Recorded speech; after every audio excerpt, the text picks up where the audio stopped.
dog was sprinting down the road like it had gone crazy. It turned out that the brother and sister who once took care of him had been kidnapped. He was chasing after them with all his strength. But unfortunately, at the critical moment, a crowd of pedestrians blocked his path. When Benji finally broke through, the car had already disappeared at the intersection. Just as Benji stood there helpless and confused, he suddenly noticed strawberries scattered on the ground. They had to be a signal left by the children. With that thought, Benji pulled himself together. He continued the pursuit. He ran forward following the trail of strawberries. No one knew how long he had been running. At last, he found an abandoned house. Benji carefully crept up to a window. He saw the brother and sister tied up inside. But at that very moment, a vicious dog raised by the kidnappers spotted him. Benji immediately turned and ran as fast as he could. The black dog's furious barking alerted the kidnappers. Thinking quickly, Benji lured the vicious dog into a narrow pipe. The dog got stuck inside. Benji didn't waste a second. He rushed back to rescue the children, but one of the kidnappers blocked his way. Sensing the danger,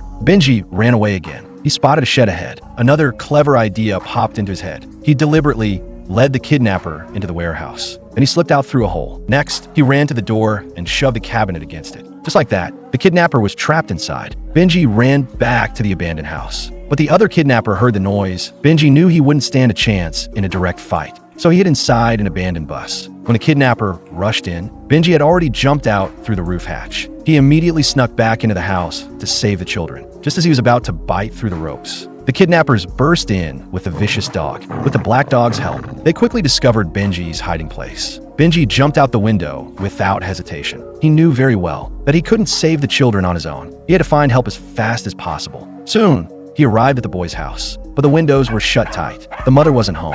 Benji hurried to the clock shop instead. He barked wildly, urging the owner to go save the children. Unexpectedly, the owner was locked inside a room. The small Benji couldn't reach the doorknob, so he pushed a chair over. He picked up the key on the floor and lined it up with the keyhole. Finally, the door opened. Benji barked furiously at the owner. The man instantly understood what the dog meant. The police arrived soon after. The boy's mother also rushed over, but they had no idea where the kidnappers were hiding. Just then, Benji suddenly snatched a mask from a police officer's hand. He motioned for them to follow him. The mother seemed to understand Benji's intention. She immediately followed him. Led by Benji, they soon arrived at the abandoned house. However, when they went inside, the kidnappers were already gone. As the officer stood there puzzled, Benji noticed a box of half-eaten canned food. The officer assumed Benji was just looking for food, so he dismissed the whole thing as a joke. The boy's mother was furious. She angrily scolded Benji. She even told him to leave immediately. Benji was heartbroken, but he didn't give up. Suddenly, he thought of the stray dog with an exceptional sense of smell. Maybe that dog could help track down the kidnappers.